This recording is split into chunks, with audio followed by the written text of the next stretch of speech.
Custom Basumatary बिथाङा आथिखालाव जोंनि बिटिआर रिजनाव फैनानै गोबां बाथ्रा बुंबाय थानायखौ नुदों। बिथाङा BKWC नि जाय BKWC खौ प्रमद बर' बिथाङा सोरजिदों। तो जियानो जाया मानो कास्टम बसुमतारी आंनि फंबाय बायदि जों एकेलगे आबसुआव मावोमोन आरो बिथाङा प्रमद बर' दैदेननाय आबसुनि जि बर'नि थामोनथा सिनायथि रैखाथिनि थाखाय सोमावसारनाय बेयावहाय मोनसे समनि दुलाराय बर' फरायसाफोरनि बारग' गाहाय नेहाथारि रमिय पि Narzary vice president education secretary बिथांजों आसि हमै हमै फैफानानै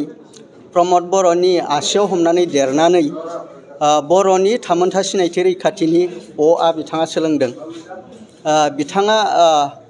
बर'जों लोगोसे जोंनि जास्टिस न्यायनि आयेननि बाथ्रा मोनथायनि बाथ्रा बिथाङा सोलोंदों। क'क्राझार बड'फा हाउसआव थानानै बिथाङा प्रमद बर'नि अ सोलोंनानै देरदों लावदों दिनै लिडार जादों। थ' बिथाङा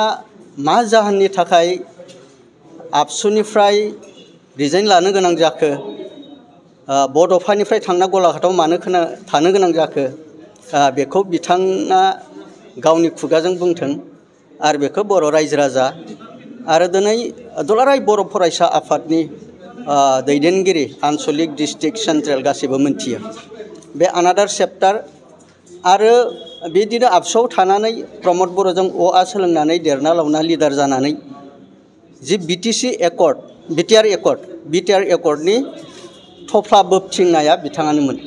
बड'फा हाउसआव थानानै जि दिल्लीनिफ्राय जायखिजाया हाबाफारि फैनाय बेग बिदिं बोबथिंनाय बे कास्टम बसुमतारियानोमोन। नाथाय दिनै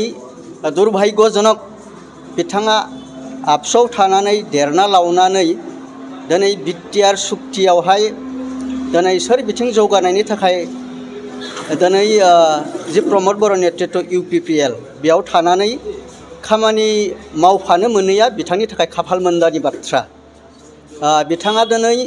जाय BTC सुक्ति खालामनानै हाग्रामा महिलारी BLTनि दैदेननायाव बिथांमोना 17 बोसोर सालायखांबाय, बिथांमोननि एजेन्डाया जोब्बाय, बिथांमोना बिटिआर खालामनो हायाखिसै बा BTCखौ एरिया एक्सटेनसन खालामनो हायाखिसै, BKWC खौ लाबोनो हायाखिसै, बर'नि सोर बिथिं जौगानायनि थाखाय बाथ्रा साननो हायासै। दिनै जाय हाग्रामा महिलारी दैदेननाय BPF जि समावहाय गावनि लोगो गेदेमा दैदेनगिरि सिनियर दैदेनगिरि बिथांमोनखौ गोबां आलानि आथानि गावथारलायनाय बायदि थासारिजों बर' बिमा आइ आफा मेगन मोदै जि जारिमिन बे मोनसे ब्लेक चेप्टार बेजों BTC जि सालायनाय बियो जोब्बाय। नाथाय दिनै कास्टम बसुमतारी आं दिनै बुंगोन आंनिनो लोगो रिन्जय बर' अर्जुन बिथांमोना मानि थाखाय दिनै जाय बिथांमोना दिनै BTC सुक्ति खालामनानै जाखांजोब्बाय, खुसेर बिदि बायदि साबाल'सै, खुसेर बिदि गैला, बेयाव थानानै बेखौ बोखांनो नागिरनाया बिथांमोननि थाखाय खाफाल मोनदा होननानै आं सानगोन। दा बेखायनो आं खावलायगोन दिनै कास्टमा बुंदों जाय प्रमद बर'आ बिथांखौ फेदेरबाय फोलावबाय आरो बिथाङा दिनै बिथां बुंनायजों प्रमद बर'आवहाय आबसुफोर गावगासिबो जेबो खुथि खालामनो हाया। बिथाङा हाग्रामा महिलारिजों बोरै आंगो जाखो आं खोनादों गोबां बेयावहाय गावनि न'खरखौ दैदेननो गोबां लेनदेन जादों, बेफोर बाथ्राखौ आं खोनानो मोन्दों, बेसेबां सैथो आं मिन्थिस'आ। दा बेजों लोगोसे आं दिनै बुंगोन दिनै कास्टमा जि बुंदों प्रमद बर' हाटआव BTC बासाव दिनै मालाबाबो बे ओंथि गैया। खारन बेवहाय कास्टम बसुमतारिया जाय गलाघाटआव थायो BKWC आव थायो बेखौ सोर सोरजिखो? प्रमद बर'आ सोरजिबाय। NDFBनि जि सागानगिरि दिनै BKWC नि सागानगिरि मेनेश्वर बसुमतारी, रन्जन दैमारि आदा बिथांमोन, गबिन्द सार बिथांमोन, प्रमद बर' बिथांमोन दिनै BKWC खौ सोरजिबाय, बिटिआर खौ सोरजिबाय। थ' कास्टमा गावनि जिथु बिथा BKWC सोरजिनाय बिनि हेंथा खालामनायनि कारना मा?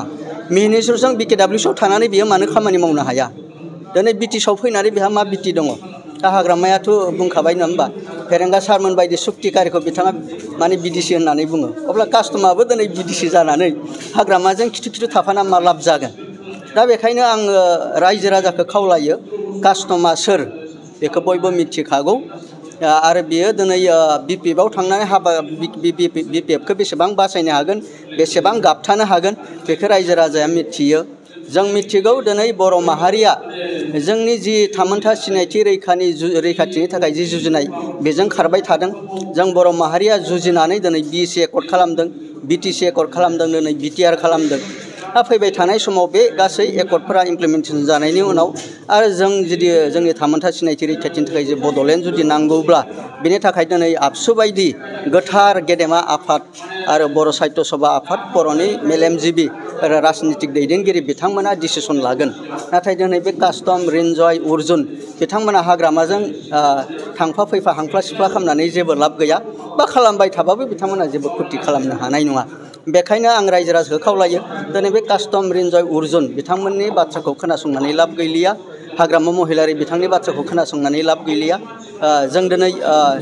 बिटिआर सुक्तिनि उनावहाय दिनै जिखिनि दफाफोर मोनदों बेफोरखौ मोजाङै मावफुंनानै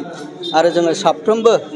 दिनै सोलोंथाइ गोनां इयुथ लाइमोनफोरखौ जोङो संस्थापन होनानै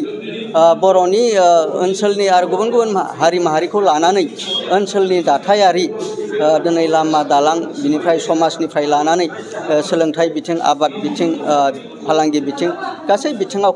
गोजोनै खामानि मावनायासो जोंनि थांखि आरो उद्देश्य बेखायनो दिनै प्रमद बर'